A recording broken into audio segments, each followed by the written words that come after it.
Bonjour à vous et bienvenue dans le 6h30 sur RTI 1. On passe à la vitesse supérieure dans la lutte contre la piraterie maritime et les vols à main armée dans le golfe de Guinée. Aujourd'hui, lundi, un sommet va s'ouvrir au Cameroun pour plancher sur la question. Le président Alassane Ouattara va y prendre part. Jérôme Kofi Abolin. Tous contre la piraterie récurrente depuis quelque temps dans le golfe de Guinée. Cette assertion, comme le cri de guerre des pays ayant en partage cette façade maritime qui ne peuvent que s'activer pour ne pas rester les bras croisés face à une situation pareille. Par conséquent, le sommet de Yaoundé qui s'ouvre ce lundi 24 juin 2013 dans la capitale camerounaise avec l'objectif de prendre ce problème à bras le corps compte énormément. Un sommet qui, on peut le dire, est d'une importance capitale pour la Côte d'Ivoire, aussi concernée par ce problème. De cette rencontre, effectivement, sera décidé de ce qui sera fait de façon commune dans le cadre de la lutte contre la piraterie maritime. Parce que, quoi qu'on dise, la piraterie maritime, de façon indirecte, a également des incidences sur le quotidien. Parce que autant les amateurs prennent toutes les précautions, autant effectivement les assureurs montent les enchères. Et une fois que l'assureur monte l'enchère également, l'amateur le fait répercuter sur les produits qui sont déchargés en nos ports. Donc de façon générale, au plan social, au plan économique, la rencontre a un intérêt réel pour notre pays et je pense qu'effectivement la présence du président de la République s'explique. La Côte d'Ivoire, qui en tant que pays participant, n'entend pas se rendre à Yaoundé sans faire des propositions concrètes quant aux mesures sécuritaires communes à adopter au cours de cette rencontre. C'est donc pour représenter la Côte d'Ivoire au plus haut niveau que le président ivoirien Alassane Ouattara est attendu ce lundi dans la capitale camerounaise. Le chef de l'État ivoirien, en sa qualité de président en exercice de la CEDEAO, et les représentants, notamment ceux de la CEEAC, entendez Communauté économique des États de l'Afrique centrale, vont pendant 2 jours, les 24 et 25 juin 2013, examiner ensemble cette question de la piraterie maritime dans le golfe de Guinée afin d'y apporter des solutions idoines à tout jamais. Après ce sommet au Cameroun, le chef de l'État est attendu dans la région du Poro pour une visite d'État. Pour ce 2 juillet, les préparatifs vont bon train. Le constat à Guiembé, dans le département de Dikodougou, et c'est avec Alvorassa. Guiembé, commune de la région du Poro, se mobilise pour réserver un accueil chaleureux au président de la République Alassane Ouattara en juin prochain. Le maire de la commune, Issa Koulibaly, certains cadres, le préfet de Dikodougou et les sous-préfets de la localité sillonnent depuis quelques jours les villages de la commune. Ils tiennent avec les populations des rencontres de sensibilisation. Nous attendons un événement majeur qui est la visite d'État que le président de la République va effectuer dans le district des Savanes et donc dans le département de Dikodougou. Et nous avons sollicité qu'il fasse escale à Guiembé. Nous avons bon espoir que cette requête va être favorablement accueillie et analysée. Et je voudrais donc demander dès aujourd'hui à l'ensemble des agents de la mairie de se mettre résolument à la disposition du sous-préfet pour, au niveau sous-préfectoral, au niveau communal, pour préparer minutieusement, méthodiquement cet événement. Les populations de Maro, Baron, Ouattaradougou, Kalaha, village de la commune de Guiémé, voudraient que le président de la République marque un arrêt dans leur commune pour lui dire merci pour sa contribution au développement de leur localité. À l'occasion de cette visite du chef de l'État, la région connaît un véritable toilettage. De nombreux atouts touristiques invitent également à se rendre sur place. Alvorassa nous propose une visite de ces montagnes, danse traditionnelle et faune caractéristique de la région du Poro. Korogo, la capitale de la région du Poro au nord de la Côte d'Ivoire, est une ville touristique. La cité a revêti de nouveaux habits avec le bitumage de ses rues et l'éclairage des quartiers de la commune. La commune de Korogo est dans une cuvette entourée de montagnes. La plus célèbre et la plus grande de ces montagnes est le mont Korogo. Au sommet de cette montagne ou à mi-parcours, vous avez une vue agréable de la cité du Poro. À côté des montagnes, véritables atouts touristiques, il y a les danses traditionnelles. Le boloy, le balafon, le fonambinge ou la danse du forgeron par exemple.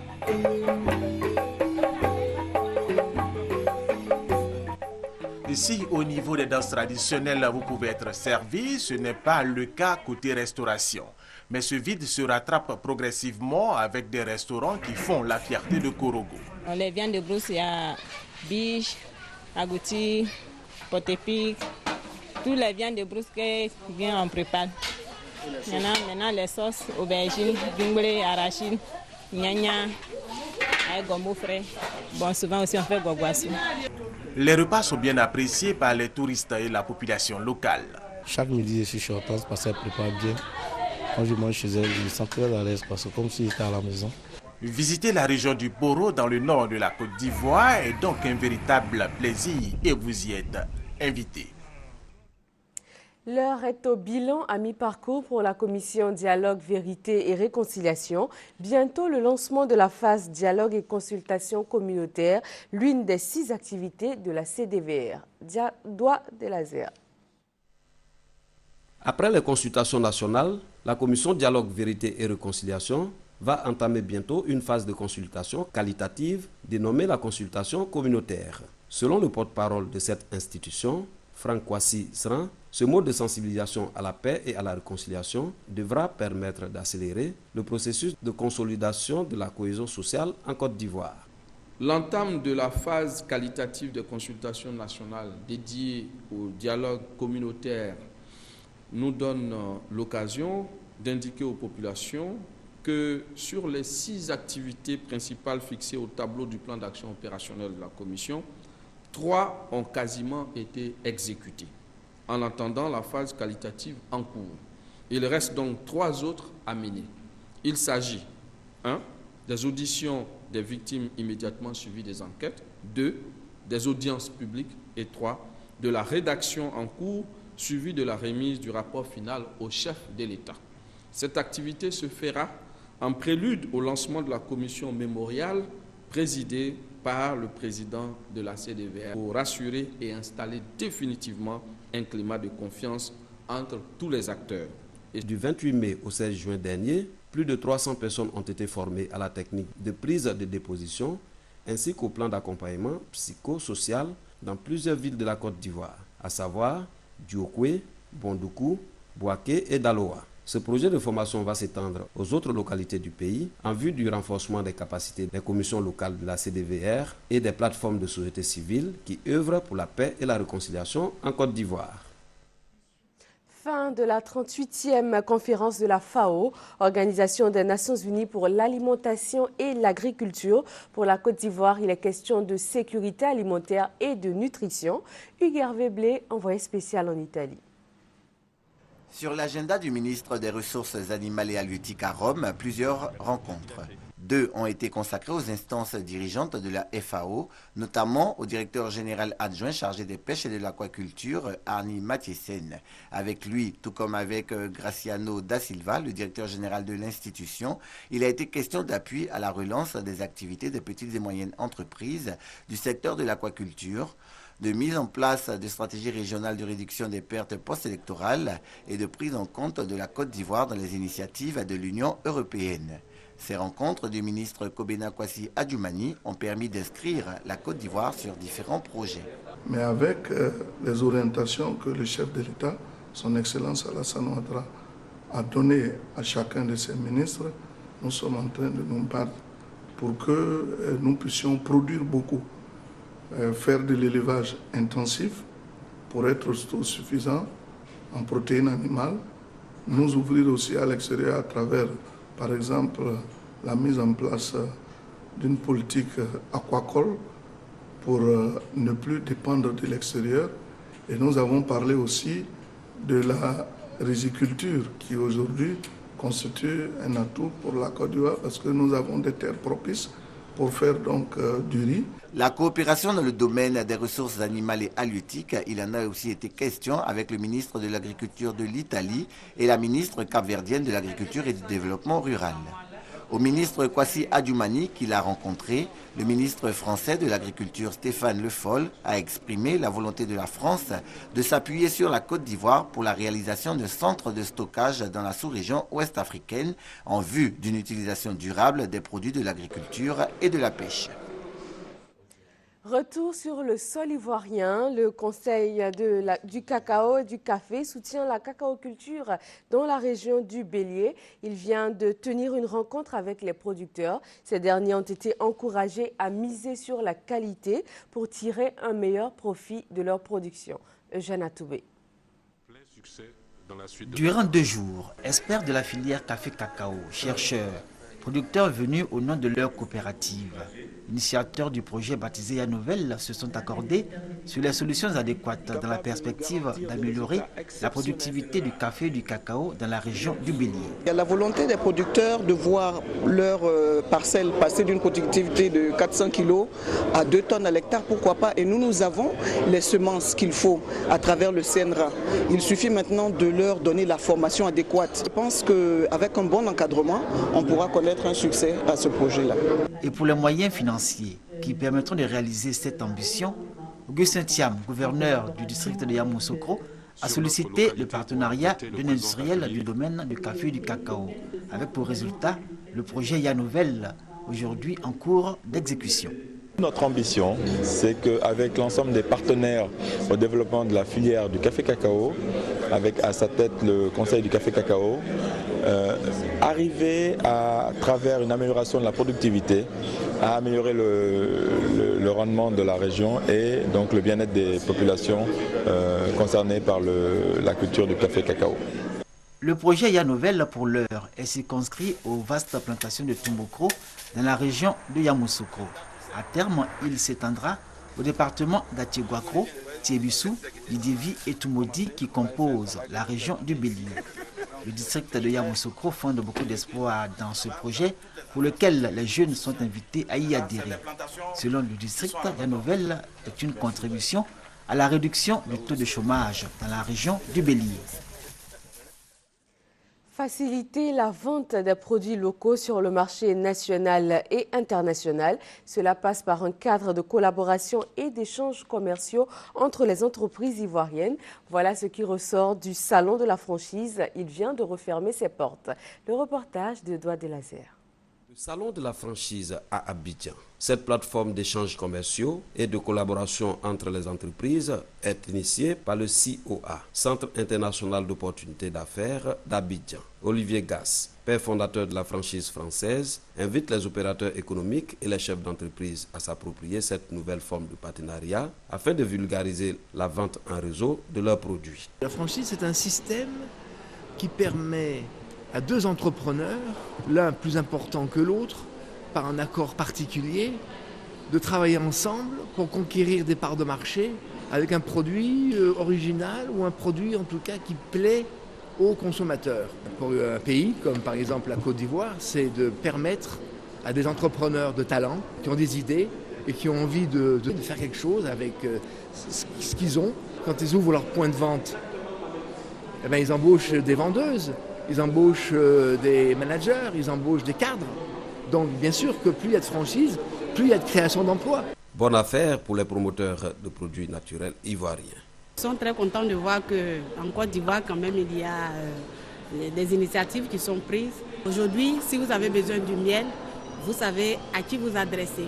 Donc nous conseillons à tous les Ivoiriens, à toute personne qui ne connaît pas encore les vertus du miel, de le consommer. Pendant 2 jours, le Salon de la franchise d'Abidjan a été l'occasion pour les hommes d'affaires ivoiriens de partager leurs expériences dans divers domaines d'activité.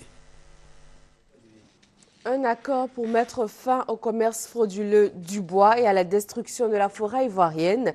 Plus de 198 milliards de francs CFA de pertes ont été enregistrés par l'État rien qu'en février 2013 dans ce secteur. Cet accord est sur la table des négociations entre les acteurs du domaine, le gouvernement et l'Union européenne. Francis Boisfond.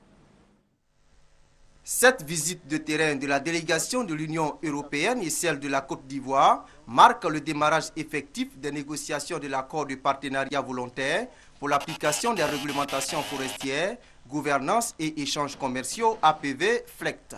Selon le négociateur en chef de l'État de Côte d'Ivoire, les différentes rencontres organisées en partenariat avec l'Union européenne depuis l'adoption de l'accord il y a 10 ans s'inscrivent dans le cadre des préparatifs des négociations. Les acteurs identifiés et la feuille de route adoptée Reste la mise en œuvre des différents programmes devant aboutir à la signature de l'accord commercial bilatéral en 2017. 13 thématiques seront déroulées au cours de la session de négociation qui se décline en session technique et en session de négociation formelle.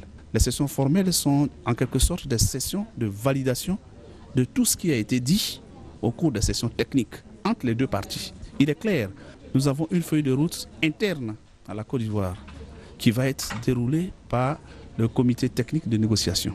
L'accord de partenariat volontaire pour l'application des réglementations forestières, gouvernance et échanges commerciaux, s'il est signé, permettra d'améliorer la gouvernance forestière de la Côte d'Ivoire et de lutter efficacement contre le commerce frauduleux du bois.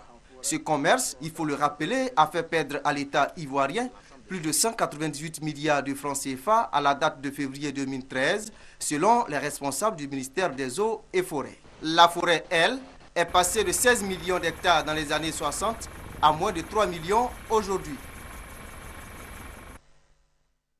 Le reste de l'actualité africaine en bref et en images pour terminer.